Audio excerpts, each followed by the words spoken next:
We started making floor plans for our new home and quickly realized we hadn't decided where we wanted to put our home on our property. There is so much that goes into deciding where to put your home. First, we had to look at the unique characteristics of our land. A railroad crosses the front of our property. We for sure didn't want to be near that. We wanted to be back in the woods where we couldn't hear it as much. And on the other side, we have a cemetery. And while it's beautiful and it's very well manicured, we didn't exactly want to be right next to it either. So we kind of had to think of this as we thought about our land. These are things that are unique to our land, but there are many things that you have to think about that are common to any piece of property that you may buy. When you're deciding where to build your house on your land, you first have to decide on a driveway entrance. A driveway that comes straight off the road and runs right in front of your house is boring, but it's also cheap. A driveway that curves to your home will be more pleasant to look at, but the upfront cost may not be as feasible for you. Your land may only have one actual entrance, and you'll have to factor in the cost of a driveway if you decide to build on the other side of your land. We really love the road that our property's on, and so we kind of went in the middle but towards the back to decide on where we'd put a driveway.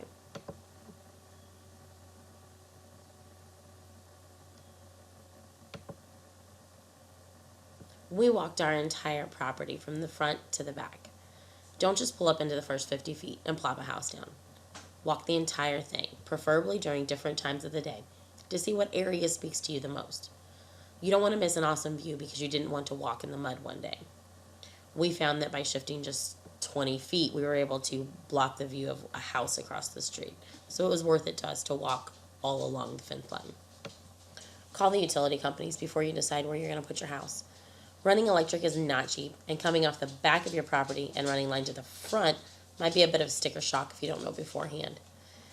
Think about your future needs as well. You may not have one now, but will you put in a separate workshop or guest home down the line? We quickly found out that electric is going to be one of the most expensive aspects of building our home. Have a professional come out and look at the soil and the way that your property lays. They may be able to show you where building on one part of your property will be more cost effective or less damaging to your home than another area. You could have soil that could damage the concrete, or it would be cheaper to have the sun coming in one direction. The flatness or slope of your property can also help you make a decision in where to place your home. Think of future buyers. You may not think you'll ever move, but you never know.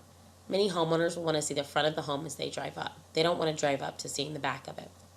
Our home, as you can see in this picture, our property has this old rundown house on it that's going to have to be bulldozed. But where we're standing in this picture, the railroad is directly behind us. And it seems kind of odd that you would put a house facing a railroad. That's what they did, though. We're going to choose to do something different. Look at the sun. Do you want to watch the sun come up as you drink coffee on the front porch? Or do you want to watch it set as you eat dinner on the back porch? Does your property even get a lot of sun under the trees? Looking at the sunlight that comes into your property can help you adjust the direction your home faces.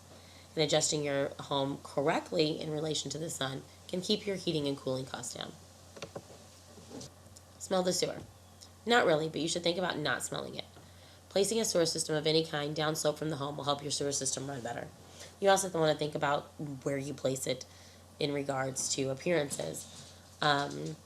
If you have to put in a lagoon, it's not necessarily something that you want to see out your front yard every morning.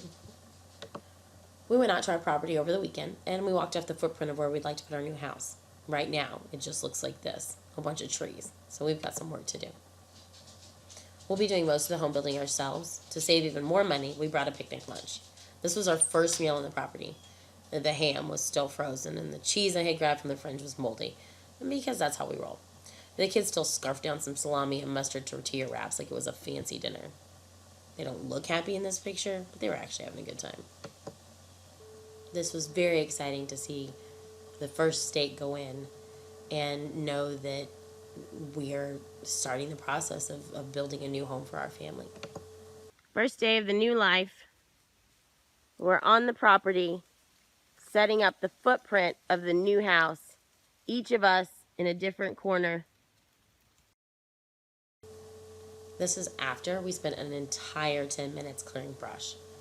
I love the canopy of our house. It's very dense, which does make it difficult for sunlight to get through, but it also makes the ground cover very very clear. There's hardly anything to walk over or move around. So it didn't take us very long at all to clear a spot and actually get more of a visual of where the house will sit. Prep for the Good Life can't wait for you to follow us on our new adventure. Prep for the Good Life. Follow us on Facebook or Twitter at facebook.com/prepforthegoodlife, twitter.com/mkhash, or visit us at www.prepforthegoodlife.com.